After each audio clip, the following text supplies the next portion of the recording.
Good afternoon. Good evening, I Good think. evening to you. Yeah, we are in the same time zone after all. Hopefully, Graham.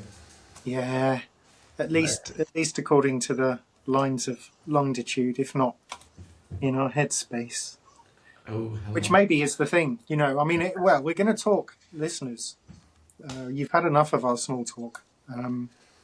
Today's podcast will be about a series of interconnected things, but largely around the self. The notes we have is the self, I am, Narcissus, identity or identity politics, the senses and images reflected, which maybe are a little separated from the others, No, they're not. um, and I suppose the most kind of core nugget in all of that is about the individual and the ways in which we can speak about individual experiences, or the validity of having a viewpoint in a time when I think I don't know what my esteemed colleague thinks, but for me, I think it's extremely problematic to talk about oneself in the present day. It's a, and this is why the term Narcissus is part of the tangle. I don't know if you can see me, Duncan, but yeah, there you are. Good, you froze for a while, Yeah, we had but yeah, I think a brief internet wobble. there's always a few. Yeah, now Narcissus, there's obviously a pejorative meaning to that. It's not a term anyone would like to be associated with, and I think that's at the heart of some of this. That speaking about oneself and one's own experience has become such a widespread default practice that its effects in general can be quite damaging to politics or even to our ability to cohabit in a civilized manner. Being a narcissist is not a good thing. So I suppose the issue is that we all have a self, and in some fashion or another, however we define that, we all necessarily have to kind of give value to the self. But how we do that, or how we express our positionality or our point of view or our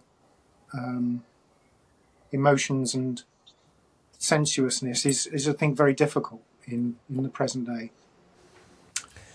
I agree. I think in that is the heart of it. I think, but maybe it's useful to say that from previous pods.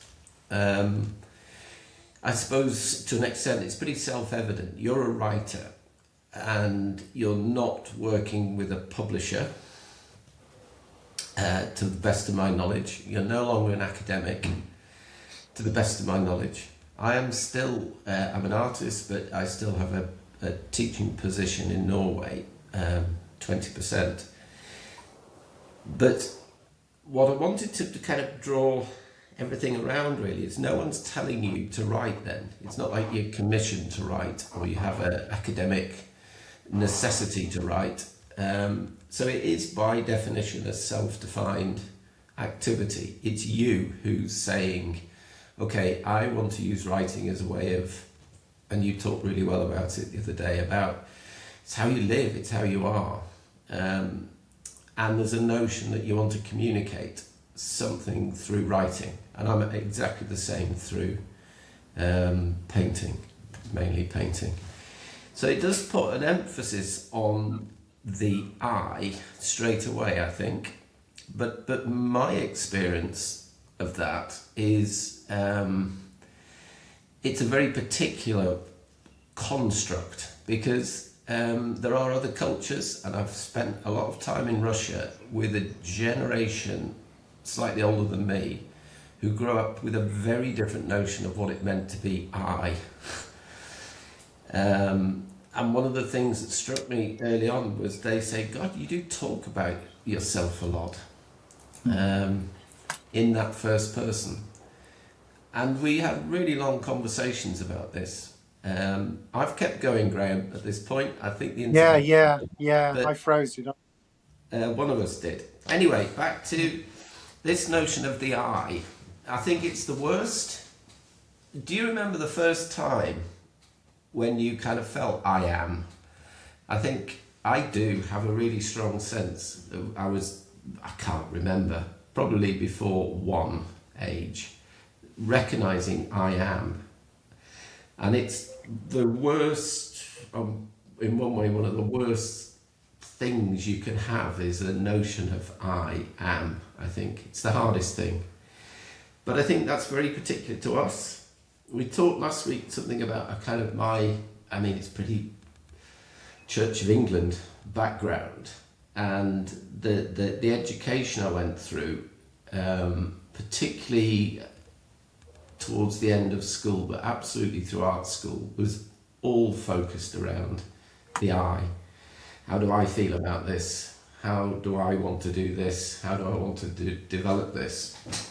Whereas my good friends who were a bit older than me in Russia had a really different idea of the I and the value of the I, in a way that there's no I in the way there is in Latin, in the Russian language.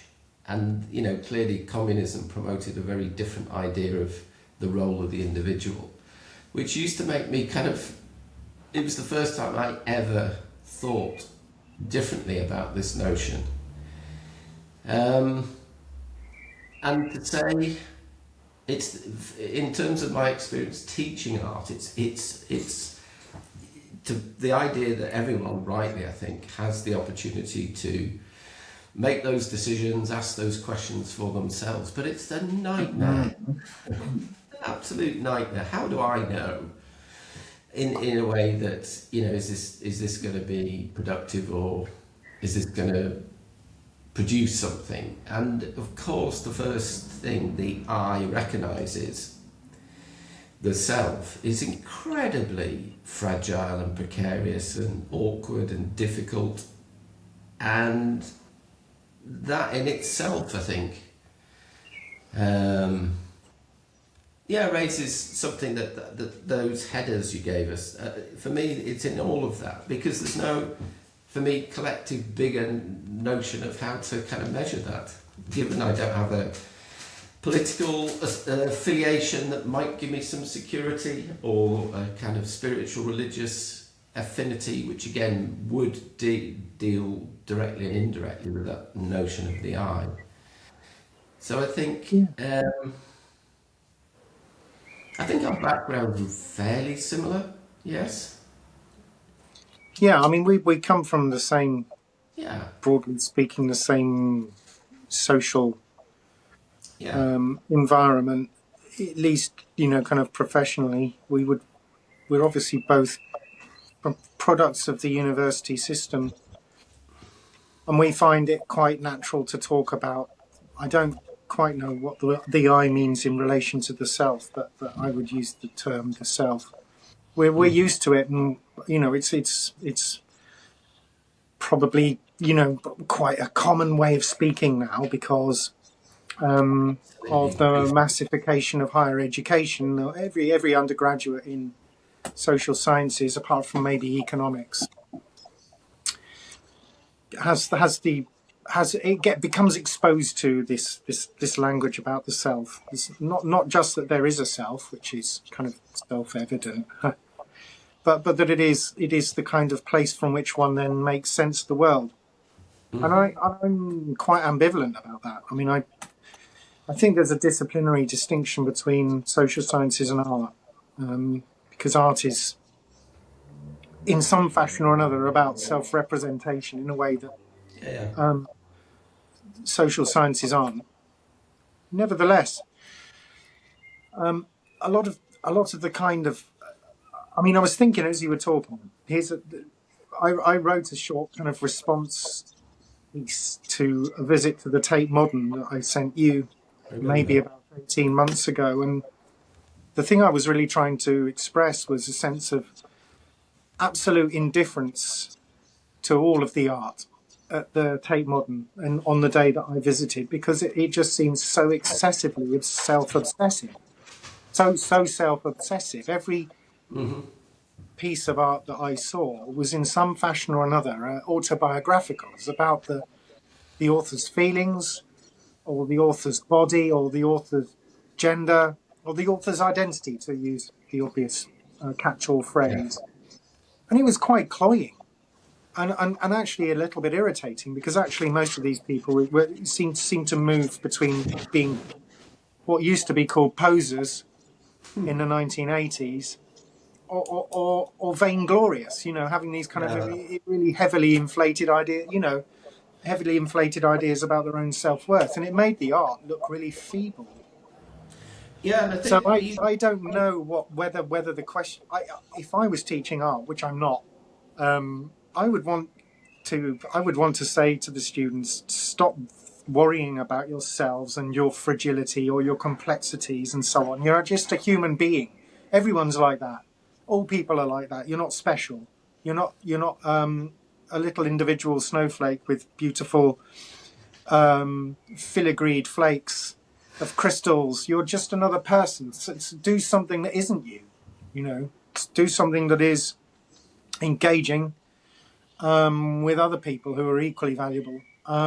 Alienate yourself from yourself. Don't feel the need to wrap yourself up in a blanket of therapy or self-confession, which is clearly what I saw at the Tate. So yeah, I'm not sure. I'm not sure whether the formative question for self-expression should be the kind of fragility, complexity, emotion register. I think I don't know what it is, because it's really not my area, and I suspect I'm skating on thin ice. But I don't know what I would suggest as an alternative. But Yeah, it's a slippery slope to it start with is. oneself. It is, and you can trace culturally. It's not complicated. The shift in modernity, in culture and art, up to around the turn of the 20th century, pre Second World War, First World War, obviously, and then the shift, very Americanized shift in modernism, which removed the central role that art had always played in terms of representation of the world, and being not only the voice but the mirror of the world, because obviously photography and film and increasingly television and cinema absolutely took away the need for art to be socially have a function like that. So it pushed art, we know, through abstraction. Same happened in music, same happened in literature, in architecture, pushed everything back onto itself. Either, like in architecture, it became about the very material you build with, not what you clad it with. In art, in painting, it became about the act of painting, became the subject. And what got attached to that then was the growth of psychoanalysis, that somehow this would reveal something of the self in a way that you were no longer representing the world. This is a mountain or a portrait or a still life. Because the need for that had disappeared, it obviously then pushed it all back in on itself. So the commentary around art grew for the first time, and it was led not by artists but by sort of cob psychologists who were looking at art as some sort of revealer of the inner soul or something. And it's got really confusing, I think. But also, modernism particularly in America, brought on this idea of how I just can't stop thinking about those American adverts for Hoovers and cars and kitchens. This is how you should look. It's kind of like it became a way you own the look of your life in a way that had never previously been the case. So you bought the idea of a car because of its image. So you bought into this idea of the future, which modernism promised, didn't it? When do you think? Give me a decade when you think that happened. 50s, Right, because certainly fifties I mean, the America. 1950s in the United States is, I think, better represented. I mean, maybe there's a need to talk about postmodernism at this point because I think some of the things you're talking about they make me think about the postmodern period, which is mainly a cultural phenomenon Yeah, and kind of gets associated with the 1980s and collapse the collapse of structure of one in one fashion or another. The 1950s in America is a time when there is the rise of consumer society, certainly, but it's a homogenizing or standardizing consumer yeah, yeah, yeah. society. Very famously, Henry Ford and the Ford company kind of epitomized that, and it's the suburban lifestyle and its consumer durables and it's a homogenizing thing. Whereas in the 1980s, the car culture, which, as you say, is so central to the United States, changes everywhere for all sorts of reasons. From I've got a Ford or a General Motors or the other one, I forget the name of it. These kind of big three American Chrysler. I always thought Chrysler was part of. Yeah, okay, Chrysler. So those three, and which one do you have, and which suburb do you live in? To this kind of idea that cars, you get in a car and it sort of it expresses your individuality, right? And you get these adverts with Coldplay songs over the top, and people going through deserts or up mountains and looking kind of weirdly self-satisfied, Yeah. you know. And then there's this shift, and this is about postmodernism, away from mass production and mass consumption to what's called flexible specialization. And so you find, particularly as cars become manufactured in Japan, by the mid 1970s, no complete car is made in the United States. Bits of it are made elsewhere, and then the big Northeast Asian companies start producing cars and so on. You get different cars every year, which is the present as well, right? Every car is upgraded, changed, given styles and shapes, from cars that look like buggies to SUVs, and everything is an identity, right? Oh, look at that, electric car person. Look at that SUV person. Look at that person with a sports car. Look at that person with, a kind of cougar car, whatever it might be. The cars now become this, and this is what I think is part of what's going on. Form of mode of expression. Yeah, It's never I really mean, clear what the car is on a car in a car advert. It just seems to be a weird yeah, halo that yeah. some self-satisfied wanker has around them as they drive through a metropolitan area, looking all kind of, oh, I'm an interesting person. But I think It's quite odd. this, you know, I I can kind of follow that to an extent, and the key bit is obviously consumerism. Capitalism and consumerism is all focused on the self, isn't it? How to make myself better by upgrading from a perfectly functionable coffee machine to the next best because it's new and improved. Um, that really is all about self identity and self image, isn't it? You're buying into not a product necessarily, but the look and the lifestyle that's associated. That's consumerism in full functioning swing, isn't it? And with that comes, well, that opens up a huge area, doesn't it? But the narcissism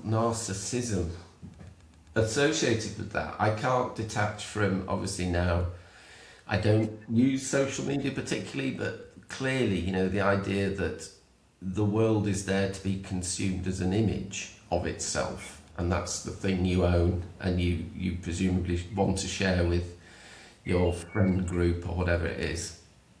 So there's this shift happening where the image of something becomes the driving force, isn't it? And that's a consumerism, consumption, isn't it?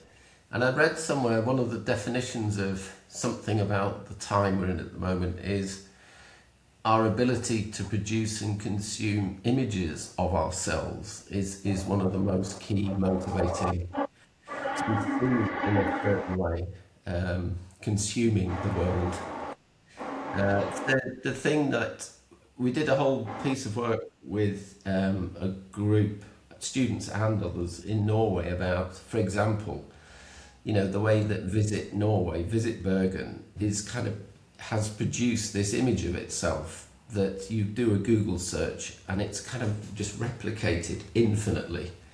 And none of it is factually actually true.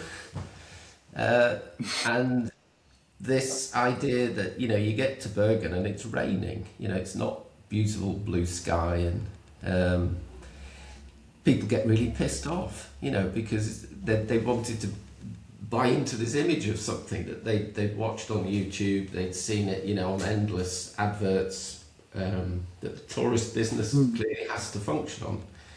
So there's this detachment between something, and that's my real sense of also happening with the self. The last point on our list, the image reflected, is absolutely the time we're in at the moment for me. The number of times I sit in a public space and watch people scrolling through images, it's speed reading the world in a certain way to find that image that captures, I presume, something that correlates that you want to share. And you're clearly not going to share something awful. It's got this kind of vanity in it, narcissism. And like you say, narcissism is a difficult word, isn't it? I want to talk about that separately, narcissism, because I don't think it's all bad, narcissism. I watched Ronaldo play football. I watched Messi play football, and they're really narcissistic, but phenomenal at what they do. I don't know if they are narcissistic. I'd say they're egotistical. Okay. And there is a difference. There is a difference between them. But I've had versions of this kind of. But I'm going to say now, I've had versions of this. When I was an academic, I would sometimes say it, and it's a bit of a Marxist point, thanks, which is that sometimes it's important to make a clear distinction between what capitalism is and what the particular decade in which one is living is, right? Yeah. To understand what capitalism is, because it's been around for, people debate it, but 250 years or thereabouts at least. So consumption of commodities very clearly is what capitalism has been since the late 1700s, and arguably for a lot longer. So there's nothing novel in that. And the question of how we consume commodities in a sense that means that we kind of lose part of ourselves or don't quite get what we want. Again, Marx incredibly lucidly wrote about that and called it alienation and fetishization. Yes. Right? In the mid-1800s, he was writing this, using these terms, commodity fetishism and alienation. So these things have been around for a long time. What I think is important about the nature of social media is that it's not so much that it's a new form of consumption. It's more a new way of realizing one's identity, right? In an age when people, the vast majority of people, thanks also to the capitalist class, have no hope of a decent job at all. They'll probably get a job that they hate, and they'll probably get a job that they fear they might lose, and they'll probably get a job that feels like it is just dragging all of the creativity and energy out of them. There's very little meaning in the ways in which ruling classes govern us, right? There's no passionate ideology. There's no sense of purpose. Many politicians seem to have no robustness or even ability to form a sentence sometimes. It's quite remarkable how witless a lot of our representatives appear, right? So there's an alienation from politics and a general despair about future improvements in life. From what does one derive then a sense of place in the world? I think that social media, although it's obviously kind of really, there's a lot, particularly now there's this kind of young person ban of social media coming up. I have no idea how that's going to be executed in practice, but I think people are generally positive about that. I think the problem isn't social media; it's the nature of this endless stagnant capitalism that we live in now. Capitalism which doesn't grow, a capitalism that doesn't provide, it doesn't innovate. It's shit. It's kind of shit, and it's in that context, people will desperately go through millions of images, produce images of themselves, generate hot-headed discussions online about trivia, or endless directionless back and forth. It can become very dangerous and corrosive. I think for young people, it can genuinely affect your wiring, your cognitive wiring. But it is really, I think, a product of the fact that capitalism is failing, and in the gaps, these morbid symptoms Yeah. emerge. One of which is this kind of realization of the self through endless content provision and endless echo chambers of debate and discussion around all sorts of stuff from quick and dirty political opinion to discussions around celebrity and the kind of cult of celebrity that obviously is very strongly represented in social media. Yeah. So two things then. One's there's this, we've talked before, there's a kind of, as all languages do, there's a shift in language I've really recognised. COVID, post-COVID, again, my experience in education, suddenly there was this new self-analysis vocabulary emerged, and a new words started appearing, which again I think some of that was really good, but some of it again I've seen it in effect really problematic. What kind of new word? Sorry, Give me an example of these post-COVID neologisms. it's all the sort of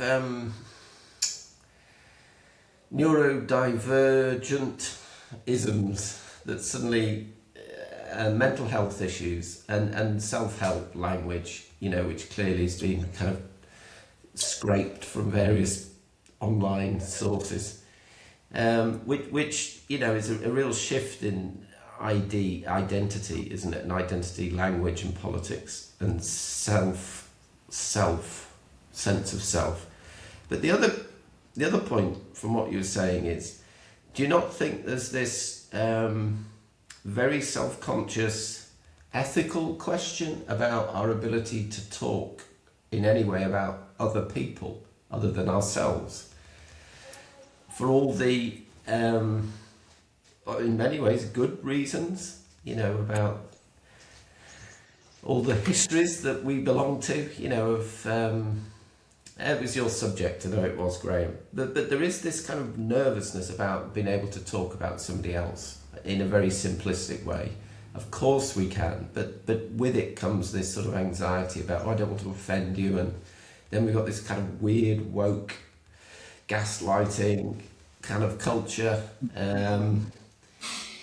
that they kind of, again, if I'm following your point, okay, we're all kind of neurotic, we all share these kind of very similar things, we just should get on with being human. But the bit in the art, and I'm going to raise this in relation to your writing, is you're always referring to other people and other things. So how do we navigate that without, again, just filling up more of all the worst things we don't want to do? Prejudice, all the things that clearly are not. We don't want to add to that or be part of that. So how do we Yeah. navigate that? Well, Or I how do think you? I think I'll have a go at. Yeah, I like Go on. those kind of questions, and I think about them a lot as I'm, trying to make sense of things. I kind of I can't say I'm an intellectual because it just sounds, well, rather narcissistic. It's coin a phrase, but I also don't quite feel like I'm not an academic. In some ways, I feel like I'm more of an academic now than I was chugging away in the sunset years of my institutional job. Although I do miss the money. But with regards to how we talk about other people, I think that's a really important point. And the reason why I think it's a really important point is everyone is almost all taught speech, public domain, political speech about other people falls into, I think, two registers. One is we can't offend you, so we will now cast this person who's from this ethnic group in this role, which is absurd and racist. Because they're black or because they're Asian, they have to play this role. They as if they have a thing in them that's it's racism. It's the idea of essential difference based on ethnocultural properties. Bite me. So there's that kind of terrifying ticklishness. I'm not going to, spend too much time on that unless it becomes necessary. The other one is to say those people are abysmal, right? Hillary Clinton referred to poor white Americans as the deplorables when she had her go at getting the American presidency. And there is, particularly since Brexit, a knee-jerk reaction to kind of say these people are trash or these people are stupid racists, right? It's become remarkable how polemicized and schismic Western political cultures have become. The idea that you can speak about politics, I mean, the idea of politics in a democracy is that you can speak across difference. Otherwise, it doesn't work. The idea that you all agree is absurd. It's a non-political state of affairs and actually one in which everything would die. But it's quite difficult to express an opinion on something that isn't conforming to an existing consensus, or to explore the reasons why people disagree or the reasons why people see things differently. Other people has now become a set of silos in which people exist, right? The the bubbles that people create around themselves, to use a journalistic term. So yeah, the question of how we speak about others, I think, is really so important because if we have these kind of hypersensitized victimologies, which code different people as being, one ethnic group or one gender or whatever, and then saying, well, this is now your show, you run it. We don't have a right to talk about it, which is crazy. And as I say, reifies difference, or we end up with these kind of we're not like them things, white van man, gammon, stupid northerners. I can remember people genuinely, and also people on the left, saying it doesn't matter about the fact that most people who participated in the referendum voted for Brexit because most of them will be dead soon. And I thought that's the most callous and anti-political statement you can possibly have conjured from the shock that so many people who voted Remain had. These old people will be dead soon. It just seemed to me a remarkably stark, ungenerous, heartless, and non-political way of responding. So it is really, I think, about. I'm going to say something quite bombastic. I think the possibility of democratic politics rests on the fact that we've lost our inability to speak about other people. There is no, and you've got Farage, who is the most Yeah, I abysmal was going to say. virus on all of this. The response, what's the guy's name who was stabbed to death? It was a horrific, terrifying thing. I've forgotten his name now. Derek something. Nigel Farage's response I would suggest that we respond with cold, hard rage. I felt my heart shrink. He's destroying the possibility of a democratic society by saying he is the Yeah, most popular it's contender for the leadership of this country, it's incidentally, and has been for it's a while. hate speech, I mean, isn't it? it's Technically, just but, the word. It's the end. He potentially ushers in the end of democratic politics, yeah. and everyone who's then been fucking around with ID politics and all of this kind of stuff will suddenly realise they've lost the only good thing that this country has a robust history of Mm. maintaining, and we are all seriously going to go down the shitter Well, in that's ways one that of the, would not be nice to conjure. yeah. For I mean, Um, really, it's quite yeah. dangerous. Um, it is a sad indictment of the left that it's allowed this to kind of grow as well, I think, in Yes. my experience living here. But interesting, Graham, because without letting too much of a cat out of the bag, you're because we share images. I share images of my work. You send me samples of writing. The without wanting to over flatter Graham, the most recent writing that you've done, it's superb, and it's absolutely from a position of self. It starts with I, and it talks directly about an encounter with the world through your experience. You're not writing on behalf of somebody else, and yet you've found this balance, which is why I wanted to ethically. It's an important question. Is it's not just, oh, look at me doing this in the writing. It's you're the vehicle that's creating this story for others. It just happens to come from your position, and I believe it. Whether it's true or not absolutely doesn't matter. But I believe the voice, and I think there's something very subtle and important in that. So in the past, there have been moments very publicly where I have been told I shouldn't be doing what I'm doing ethically. How dare you visit X, Y, and Z country and make work about it, on the simple premise that I presume it was a kind of colonial historical reference they were making to the white British artists going to places and exoticizing or something. So you're then in this position. So what you know you can't talk to your neighbours round the corner because you know you've never introduced yourself or something. You can't have an opinion about Sheffield Wednesday football team because you've never been to watch them. You know, it's brought up this kind of really weird thing, which, of course, those histories that we belong to and we come from. And that's when I started reading one of these extracts you sent me recently, because I've read your academic text, which has a very different voice and premise. And it's not like you're objectifying the world, but you're describing it in a very different way to, God, I was really sweaty and I felt really hot and, you know, I was tired, but I felt I ought to, you know, you're really giving insight into human experience. And I think for me, that's massive difference between, oh, Graham went to X, Y, and Z, and oh yeah, he comes back and tells this kind of, hey, you know, no matter how good, bad, oh, it was awful at this point.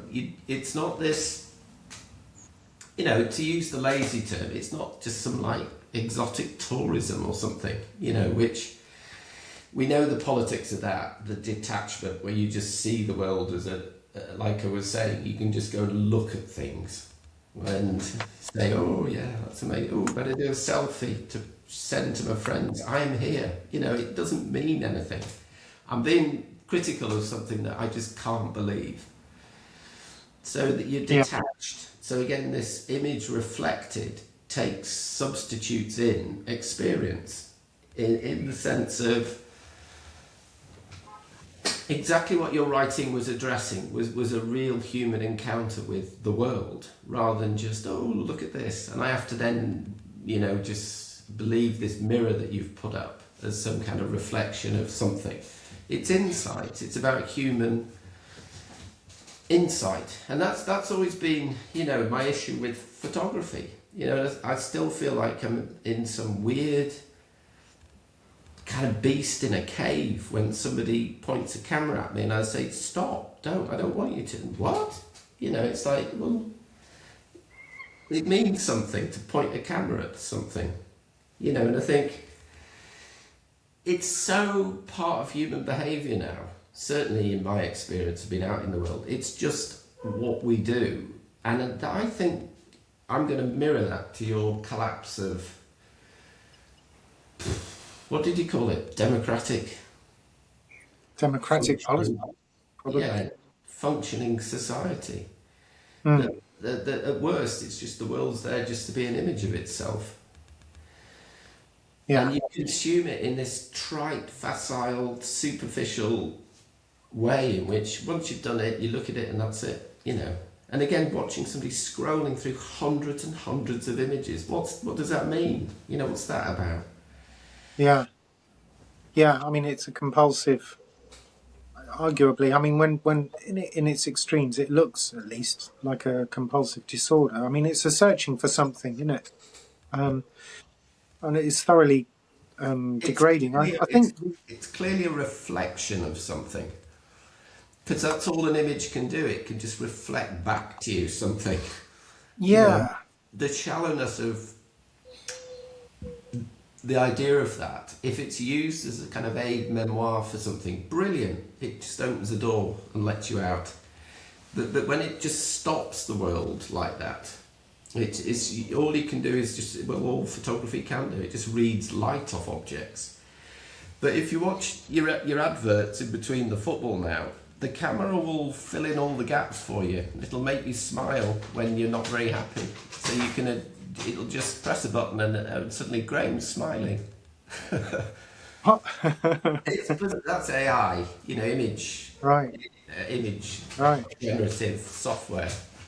I had no idea what that sounds. Around a notion of what then? That's the question for me. Well, So yeah. I mean, what's the compulsion? What's the politics involved in ID politics that's got to do with that?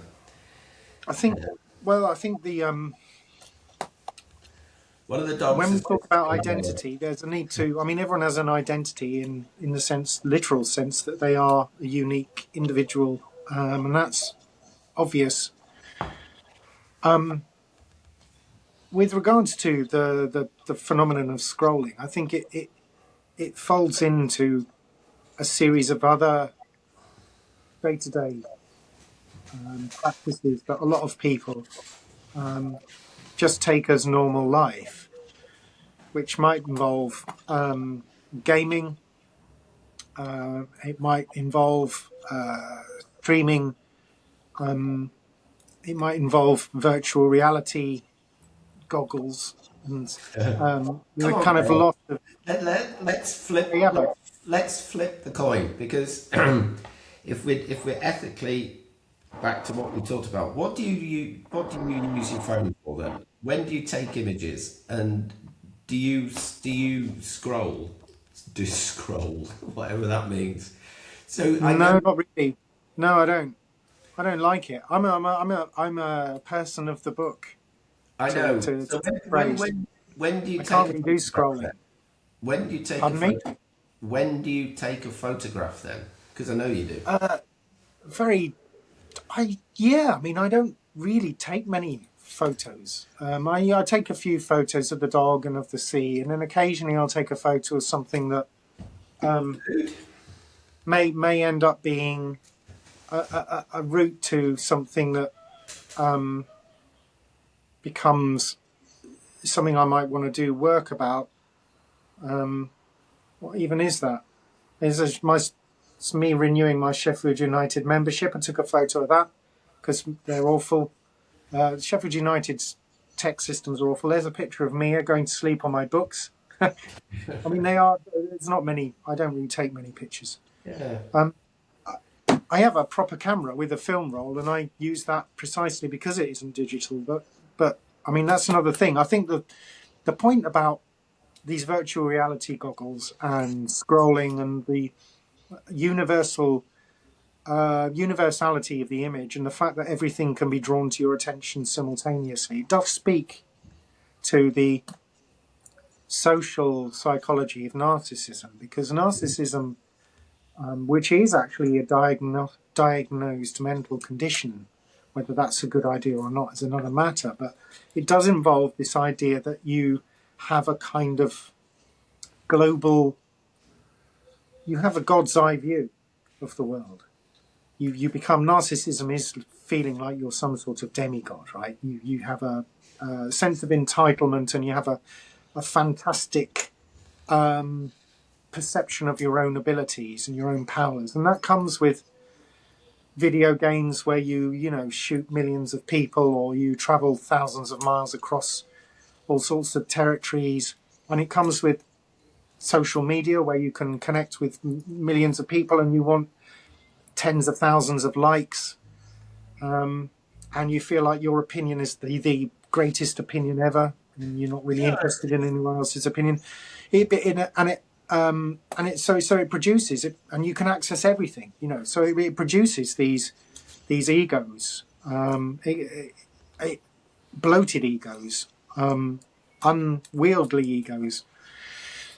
The tech underpins the narcissistic tendency. Clearly, it's self-importance, isn't it? That's because Narcissus in the original Greek Roman was a different. Greek. I don't know. I should have looked this up properly and read. I did make a piece of work about Narcissus flowers out there on the wall here, and there's the obvious famous image, isn't it, of Narcissus seeing his own reflection. But I think what you're describing is it's evolved, hasn't it, into this other idea now? Because was Narcissus shocked at his own image, or did he fell in love with it, didn't he? He fell in love with it. He I can't remember what he did to Echo, but he did something to Echo, who was his kind of, I don't know, sibling or lover, or both, knowing the Greeks. And then something happened to her, and then he looked at his own reflection and became compelled by his own reflection to a degree that then, I forget what other god, what god came down. Some god came down and transformed him into the flower. The flower is named after the myth. Yeah.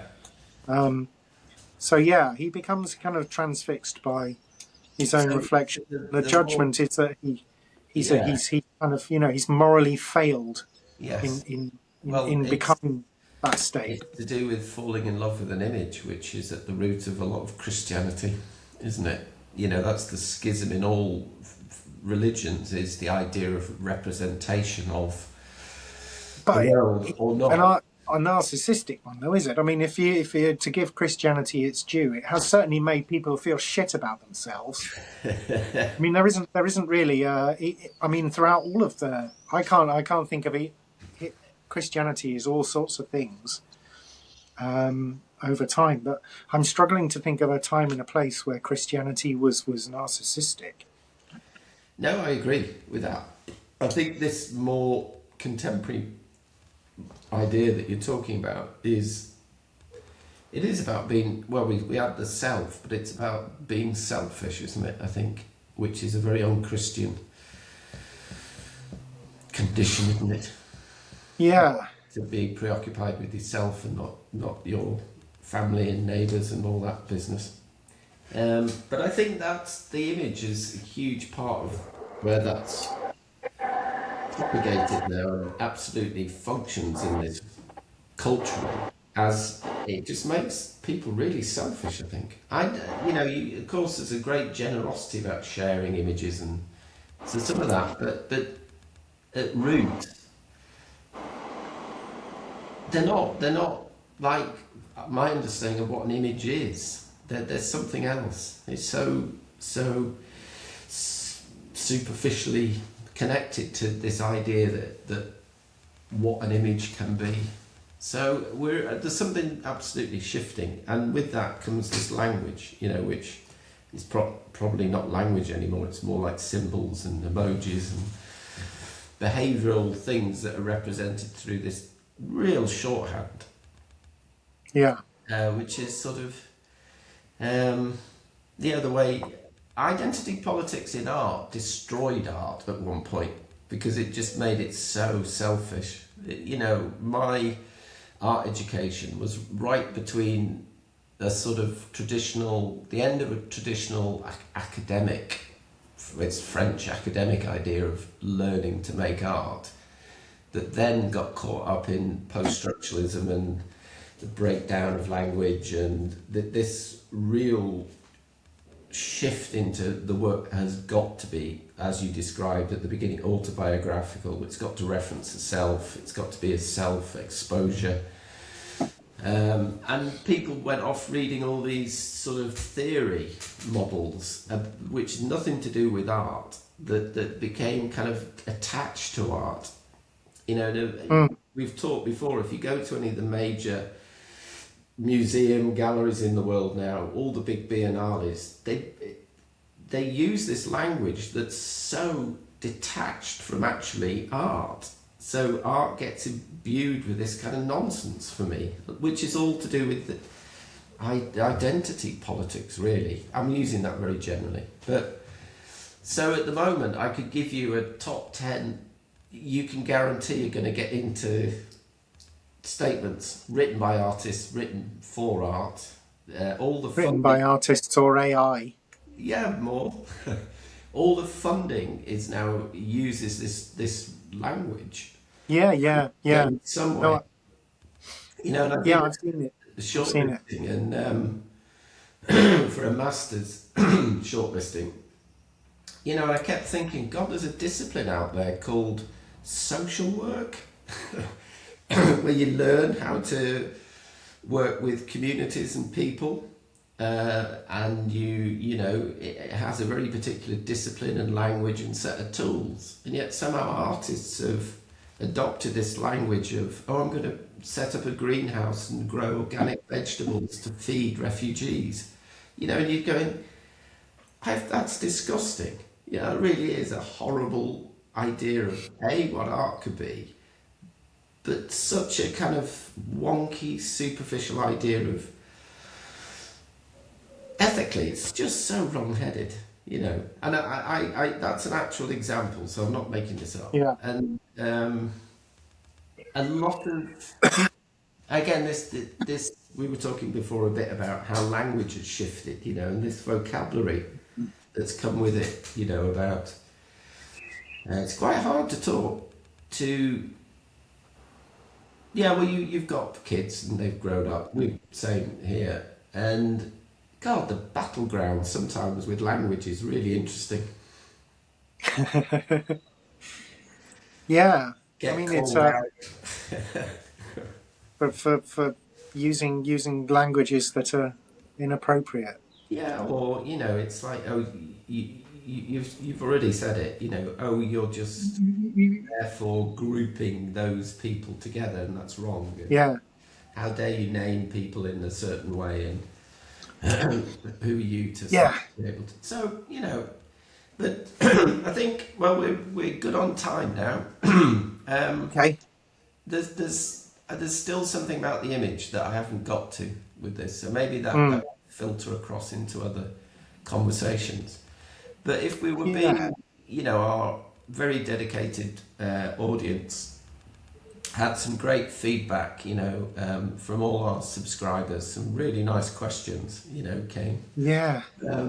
We should Yeah. be, Do keep those questions coming in. yeah, we should be, very mindful of our audience, and we should have done this one on the World Cup, shouldn't we? To be, Maybe when we get into the knockout rounds, we'll do a World Cup one. yeah, that'd be good fun. Yeah, we could do one on. We could. Yeah, thoughts. We'll have a think about that. We might be able to do a kind of refuse to sink angle on Yeah, the World and Cup. then we could become like those policeman pundits, who sit there they don't move. I don't think the cop and the bad cop. Yeah. And then one who laughs all the time. Yeah, sounds good. I like. I might become one of those Africans for one of the episodes. Okay. Senegal or Ghana maybe when they get to the knockout rounds. I'll do my fantastic African accents. Very good. As long as you don't. The one at the moment that's really bugs me is Giroud. He's so dull as a pundit. Ah, right. Yeah, I've not heard Giroud talking. I've been thankfully missing out on The game was. that. You just make him sound like Arsene Wenger. That you can tell the other pundits are, Yeah. just trying to. Anyway, we should wrap it up there, I think. Okay. Good one. All right. Well, I appreciate you very much. Take care. Bye now.